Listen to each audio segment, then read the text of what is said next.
agree. Your Lions are 11-1, sitting, riding a 10-game win streak. Of course, they went to the NFC Championship game last year. Yeah. How good does it feel to be a Lions fan? It feels amazing to be able to be in a dream state like this for over a year, let alone 2 years, okay? And even watching at the end, I was here years ago when we beat the Cardinals. It was one of those 3 wins in 21, and I just went, oh, maybe we'll just ride that into next year. Was that wishful thinking? And then it actually happened. And so it's lots of little bruises on me from pinching myself over and over and over and over again. It's been absolutely amazing to be part of this rebuild and to watch Dan have these players buy into this philosophy of grit and this philosophy of, I know we hear the phrase next man up in this league all the time, but there's something beyond that. And for us, and I think it's Dan saying, I want football players on this team. Coach, I'm going to carry the pail. I'm going to do anything you ask me to do. Any player, anytime, anywhere. It just gives me goosebumps. And it's been absolutely amazing to see it literally be implemented, to see it literally being manifested. Yeah. It's amazing. Yeah, well, we saw you out here talking to Barry Sanders. You saw him before the game. Megatron's in the house. I mean, you've been a Lion fan a long time. Who has been the guy that you've been watching, and who do you love throughout the history of the Lions? You know, Barry, of course, goes without saying, but I've been a fan since since Billy Sims was the running back and Eric Hipple and Gary Danielson were under center. So it's been a very long time. But, you know, Tony, somebody I've been watching, the epitome of this grit that we've been talking about and that Dan's been talking about for 3 years, really, Penei Sewell. Yeah, that Penei Sewell is talk about a guy who's going to carry that. You go as long as you want to talk about the big guys. But to watch him, he's one of these players that does everything and anything the coach asks him to do. He's an emotional leader. But he's also so technically sound. That's the thing that I'm also seeing is this beautiful marriage between people who are fundamentally sound and also emotionally revved up and charged for every game. And then, third of all, at the same time, focused. Everybody's focused. And I don't know how it's like he's a wizard. It's amazing.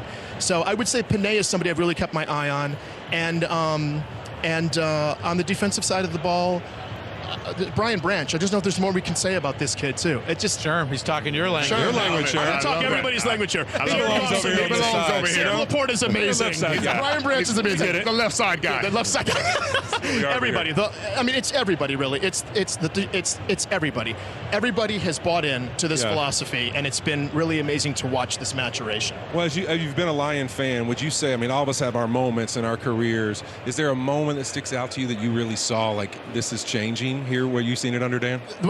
It was actually 2 moments. It was a continuation moment. It was going from that Green Bay win 2 years ago to the beginning of, or 3 years ago, to the beginning of the season when they beat Kansas City. And I'm like, oh my gosh, we have continuity through an actual off season. And that's when I said, I think something's clicking here. They're not, the occasion is not too big for them.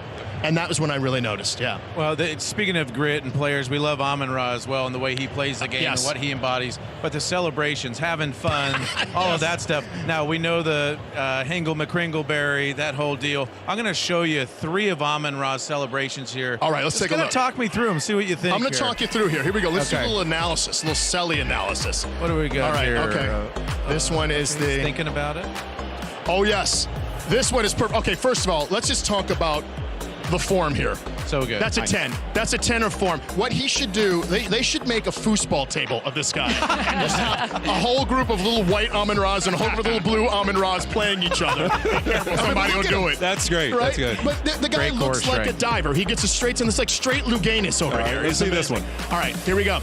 This one, he's coming in. Look at this. This was the Dragon Ball Z. Oh, this is a great anime. This Dragon Ball Z here, here's what I love, is they're all pulling energy from the ground, and boom, they put him away. Amazing. He's got all the energy that they need. They got all the energy he needs. It's amazing. Yeah, that one's great. Look at the air. Look at the air on that. Yeah. Uh-oh.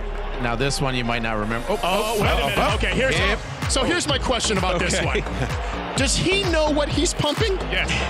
You think he does, Rich? Yes, pretty sure. The good thing is he wouldn't get flagged because he's not in the danger zone. He's not in the danger zone. He's not in the danger zone. He's not in the danger zone. He's here. He's here. Through the not side. in the danger zone. Highway to the danger zone. And now